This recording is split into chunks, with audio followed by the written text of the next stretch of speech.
नमस्कार, आप देख रहे हैं दैनिक साथी हरियाणा। साथियों, हरियाणा की राजनीति में दक्षिण हरियाणा यानी हहीरवाल का गढ़ एक बार फिर गर्मा गया है। रेवाड़ी जिले के बावल में आयोजित एक प्रेस वार्ता के दौरान केंद्रीय मंत्री राव इंद्रजीत सिंह के समर्थकों ने विपक्षी खेमे के नेताओं के खिलाफ मोर्चा खोल दिया है। जिला उप प्रमुख पति अनिल रायपुर ने बिना नाम लिए कैबिनेट मंत्री राव नरबीर सिंह और पूर्व मंत्री डॉक्टर अभय सिंह यादव पर तीखे प्रहार किए गए। बता दें कि कुछ दिनों पहले ही कैबिनेट मंत्री राव नरबीर सिंह जहां कह चुके हैं कि यदि मैं खिलाफत करता तो राव लोकसभा नहीं पहुंचते, वहीं नांगल चौधरी से 2 बार विधायक रहे पूर्व मंत्री राव अभय सिंह यादव ने भी नाम लिए बगैर राव पर गंभीर आरोप लगाए थे। इसी के चलते अब राव को विकास पुरुष बताते हुए उनके समर्थकों ने इन नेताओं के खिलाफ मोर्चा खोल दिया है।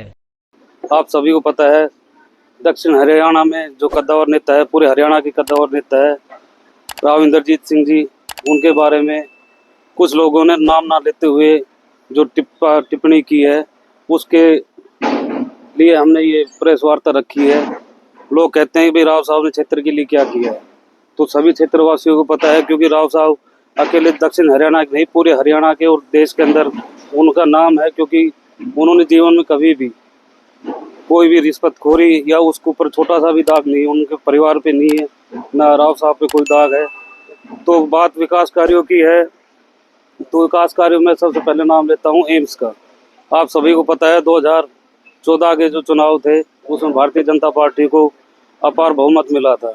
उसके बाद बावल के अंदर हमारी एक रैली हुई थी जिसके अंदर सीएम मनोहर लाल खट्टर जी आए थे। तो उस टाइम एम्स का यहाँ पे रखा गया था कि भाई क्षेत्र को स्वास्थ्य सुविधाओं के लिए एम्स की सख्त जरूरत है। तो उस टाइम घोषणा हुई थी, बाद में वो प्रोजेक्ट इतना लंबा चला गया कि भाई कहीं ज़मीन नहीं मिल रही है, कहीं कुछ नहीं मिल रही है, लोगों ने उनका मजाक बनाना शुरू कर दिया था। बाकी राव साहब उस चीज़ से कभी पीछे नहीं हटे, उन्होंने लगातार इस चीज़ को जारी रखा। प्रधानमंत्री जी से मुलाकात की, हमारे जो केंद्र में स्वास्थ्य मंत्री है उनसे मुलाकात की, और इस जो जो हमारा ये प्रोजेक्ट था इसको सिरे चढ़ाया। आप सभी को पता है, हमारे जो यशस्वी प्रधानमंत्री हैं वो इसका शिलान्यास कर गए थे और उसका काम जोरों पे चल रहा है। जहाँ तक ओपीडी की बात है तो मार्च या अप्रैल तक वहाँ पे ओपीडी चालू हो जाएगी। पहली बात तो ये थी। साथ में आपको पता है कि वहाँ पे जाने के लिए असुविधा बहुत ज़्यादा थी, क्योंकि अंडरपास की व्यवस्था थी। तो राव साहब ने अब प्रयास करके सीएम से मिलकर वहाँ पे फ्लाईओवर का जो है वो पैसा मंजूर करवाया है हरियाणा सरकार से। दूसरा मुद्दा है भाई राव साहब ने इस क्षेत्र के लिए आज जो यूनिवर्सिटी है मीरपुर वो लेके आए, सैनिक स्कूल लेके आए, पाली के अंदर रेल फ्रंट कॉरिडोर है, आप सब देख रहे हो, क्योंकि जो हमारे यहाँ पे जो डिपो है और यहाँ पे आईएमटी है, तो उसके लिए आयात निर्यात के लिए हमें रेल की सख्त जरूरत थी, तो उसके लिए राव साहब रेल फ्रंट कॉरिडोर लेके आए हैं। उसके बाद रेवाड़ी में आउटर बाईपास, क्योंकि जाम की समस्या बहुत ज़्यादा होती थी, तो आउटर बाईपास राव साहब लेके आए हैं। उसके बाद 152D चंडीगढ़ जाने के लिए बहुत लंबा समय लगता था। बाकी 152D हमारे क्षेत्र के आने के बाद हम चंडीगढ़ का रास्ता 2.5 से 3 घंटे का हो गया, जो हमारे पूरे प्रदेशवासियों के लिए बहुत ही सुविधा के लिए बहुत अच्छी चीज़ है। उसके बाद सेंट्रल यूनिवर्सिटी पाली, आपको पता हो जब केंद्र हरियाणा के अंदर कांग्रेस सरकार थी, उस टाइम राव साहब भी कांग्रेस में थे, तो राव साहब ने काफ़ी प्रयास करके, क्योंकि ये यूनिवर्सिटी जो सीएम बना है वो अपने अपने क्षेत्र में विकास कार्य करवाए हैं सभी ने, और उस टाइम राव साहब ने प्रयास करके इसको रोहतक से हटा के और पाली के अंदर जो महेंद्रगढ़ के अंदर है वहाँ पे स्थापित करवाया। उसके बाद है आईटीबीपी ट्रेनिंग सेंटर, जो जटसाना के अंदर राव साहब लेके आए थे। उसके बाद भागली के अंदर सेंटर स्कूल लेके आए। उसके बाद रेवाड़ी में भर्ती दफ्तर खुलवाया। जैसलमेर जो रेवाड़ी जैसलमेर एक्सप्रेस वे है NH11, वो राव साहब ने बनवाया, क्योंकि जो केंद्र की योजना है उसके तहत, क्योंकि राव साहब उस टाइम प्लानिंग मिनिस्टर थे, तो राव साहब ने इसको भी काम करवाया। और उसके बाद गुड़गांव सोना एलिवेटेड फ्लाईओवर करवाया, जो आपको पता है अपना जो रैपिड मेट्रो है वो धौलाकुआ से चालू होकर धारोड़ तक रह गया था, उसको बढ़ा के बावल तक, और साहब का प्रयास है कि उसको बहरोड तक लेके जाए। वजीराबाद में राव वीरेंद्र खेल स्टेडियम का उन्होंने काम करवाया। द्वारका एक्सप्रेस वे आपने देखा होगा, जो हमारे यशस्वी प्रधानमंत्री थे उन्होंने उनका उद्घाटन किया था। उसके बाद मेडिकल कॉलेज कोरियावास, आप सभी को पता है कि हर जिले के अंदर जब 2014 के अंदर सरकार आई तो उनका था कि भाई हम स्वास्थ्य सुविधाएं मेडिकल कॉलेज हर जिले के अंदर खोल ले। तो वहाँ के अंदर भाई 4 विधानसभा थी, सब चाह रहे थे कि भाई मेरे क्षेत्र में जाए, मेरे क्षेत्र में जाए। राव साहब ने सभी चारों विधायक को बैठा के, साथ में जो हमारे सांसद थे उनको साथ में बैठा के, और जो कोरियावास है सबसे अच्छी जगह वहाँ चुनी गई, राव साहब के द्वारा ये कार्य करवाया गया, और वहाँ पे मेडिकल कॉलेज, और आज वहाँ पे सब ओपीडी मेडिकल कॉलेज सब चालू है। उसके बाद मेडिकल कॉलेज नल्लड़ जो मेवात के अंदर स्थित है, राव साहब ने उसका निर्माण करवाया।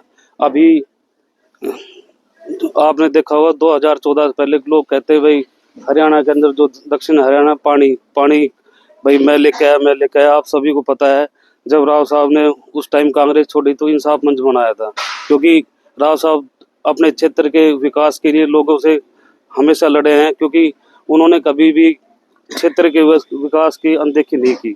इसी कारण आपको पता है कि भाई कभी वो सीएम वो नाराज हो गया, क्योंकि सब चाहते थे कि हमारे क्षेत्र के अंदर काम हो, और राव साहब भी चाहते थे कि हमारे क्षेत्र में काम हो। तो राव साहब ने उसके 2014 से पहले एक जल संरक्षण रैली रखी थी जो नांगड़ चौधरी के अंदर थी। उसमें राव साहब ने सभी साथियों को कहा कि भाई आप जो अपने पोस्टल पेपर है वो प्रधानमंत्री के नाम लिखो, और राष्ट्रपति के नाम लिखो, न्यायाधीश के नाम लिखो। उसके प्रयास के बाद 2014 की सरकार बनी, और भारतीय जनता पार्टी में सबसे पहले राव साहब ने सीएम से मिलके और एक विशेष बजट जो जल के लिए था वो पास करवाया। उसके बाद करते हैं बहन जी की, लगभग 1.25 साल का कार्यकाल था। पूरे हरियाणा में बहन जी ने काम करवाए, क्योंकि डॉक्टरों की भी कमी थी, दवाइयों की कमी थी, स्वास्थ्य सुविधाओं के अंदर काफ़ी कमी थी, जो धीरे धीरे करके 1.25 साल में काफ़ी ठीक की। डॉक्टरों की भर्ती करवाई, अल्ट्रासाउंड मशीनें और जितने भी कई टाइप की जो जांचें होती है उन सभी की हर सरकारी अस्पताल के अंदर पूर्ति करवाई है। और मैं खासकर बात करूँ तो हमारे रेवाड़ी जिले के अंदर लगभग 81 जो पीएचसी है, सीएचसी है, और जो सेंटर है सब हेल्थ सेंटर, लगभग 72 के करीब नए सब हेल्थ सेंटर जिले के अंदर स्थापित अभी कर रहे हैं। उसके लिए लगभग हमारी जो ग्रांट है 96 करोड़ की ग्रांट है, वो बहन जी ने मंजूर की है। साथ के अंदर जो हमारा धारोडा है उसके अंदर जो पीएचसी थी उसको अर्बन सीएचसी बनाया है, और साथ में जो हमारे पड़ोस में भाड़ावास गांव है उसमें पीएचसी से अभी सीएचसी मंजूर की है। और ऐसे क्षेत्र के अंदर जो विकास कार्य है वो चलते रहेंगे। ये तो बड़े लेवल पे है, बात छोटे लेवल पे करें तो हमारे सभी सरपंच साहिबान जो यहाँ पहुँचे हैं उनको पता है भाई साहब के पास कोई जाता है तो गांव के विकास कार्य के लिए चाहिए रोड हो, नाली हो, चाहिए और छोटे मोटे खेल स्टेडियम वगैरह, कोई व्यायामशाला हो, जिम हो, इन सब चीज़ों के लिए राव साहब पर्याप्त पैसा दे रहे हैं। और हमें भी हमेशा यही चीज़ सिखाते हैं कि भाई क्षेत्र के विकास के लिए यदि आप इस सेवा में आए हो, क्षेत्र के विकास के लिए काम करो, अपने पर्सनल स्वार्थ के लिए कोई काम ना करो। मेरा सिर्फ उन लोगों से यही कहना है कि ये फालतू बकवासबाजी करके इस तरह से कोई फायदा नहीं है। आपने जो काम किए हैं वो आप जानते हो, जनता जानती है, सभी को पता है ये क्षेत्र के अंदर विकास किसने किए हैं, सभी को पता है।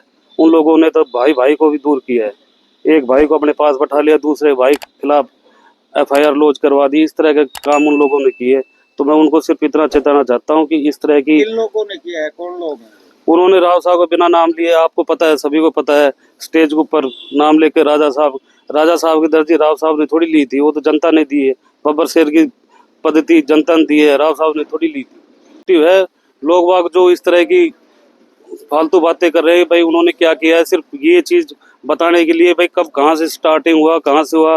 टिकट दिलवाने वाले उन लोगों को राव साहब थे, जिताने वाले उन लोगों को राव साहब थे। राव साहब 4-4, 5-5 वहाँ पे रैलियां नहीं करते तो कोई मतलब नहीं था जीतने का।